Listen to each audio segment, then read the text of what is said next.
হাজারো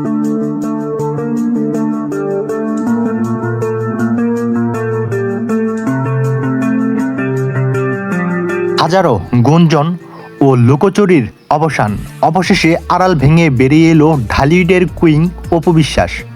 তবে এবার একা নন, সাথে নিয়ে এলো তার দ্বিতীয় স্বামী এবং বিয়ের একটা প্রমাণ কাবিননামা, যা দেখে রীতিমতো থমকে গেছে পুরো নেট দুনিয়া। কে সেই ব্যক্তি, কেন এতদিন এই গোপনীয়তা? আজকের ভিডিওতে তা আমরা উন্মোচন করব অপু বিশ্বাসের দ্বিতীয় বিয়ের ব্যাপারে, যা শুনলে আপনারা রীতিমতো সত্যি অবাক হয়ে যাবেন। তো দর্শক, এখনও যারা আমাদের এই ছোট্ট চ্যানেলটি সাবস্ক্রাইব করেননি, দয়া করে প্লিজ আমাদের এই ছোট্ট চ্যানেলটি সাবস্ক্রাইব করে সম্পূর্ণ ভিডিওটি দেখতে থাকুন। শাকিব খানের সাথে বিচ্ছেদের পর থেকেই অপু বিশ্বাসের ব্যক্তিগত জীবন নিয়ে কৌতূহলের শেষ ছিল না ভক্তদের মাঝে।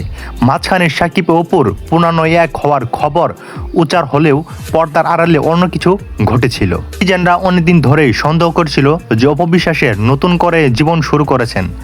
ভিন্ন সময়ে ভিন্ন ব্যক্তির নাম জড়িয়ে গুজব ছড়িয়েছে, কিন্তু অপু বরাবরই অস্বীকার করেছেন। তবে এবার আর লুকোচুরি নয়, সরাসরি মিডিয়ার সামনে এসে সব পরিষ্কার করলেন ঢাকাই সিনেমার এই লিজেন্ড নায়িকা অপু বিশ্বাস। গতকাল সন্ধ্যায় একটি ঘরোয়া অনুষ্ঠানে সাংবাদিকদের সামনে নিজের দ্বিতীয় স্বামীকে পরিচয় করিয়ে দেন অপু বিশ্বাস। তিনি জানান, পারিবারিকভাবে তাদের বিয়ে সম্পন্ন হয়েছে বেশ কিছুদিন আগে। স্বামীর পেশা এবং পরিচয় সম্পর্কে অপু বিশ্বাস বলেন, তিনি সজীব অঙ্গনের কেউ নন, বরং একজন প্রতিষ্ঠিত ব্যবসায়ী। অপু আরও যোগ করেন, জীবনের কঠিন সময়ে এই মানুষটি তার পাশে পাহাড়ের মতো ঢাল হয়ে দাঁড়িয়েছিলেন।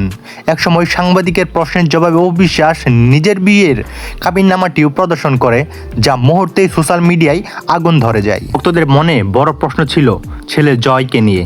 অপু বিশ্বাস স্পষ্ট জানিয়েছেন, তার নতুন জীবনসঙ্গী জয়কে নিজের সন্তানের মতোই গ্রহণ করেছেন।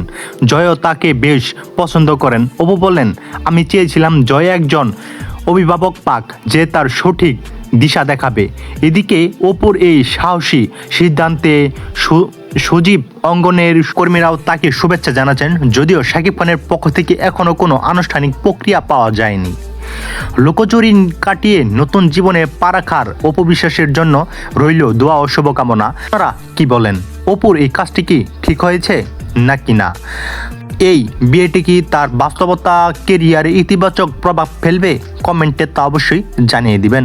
তো দর্শক, আপনাদের মূল্যবান মন্তব্যটি অবশ্যই আমাদের কমেন্টে করে যাবেন। ধন্যবাদ। আসসালামু আলাইকুম।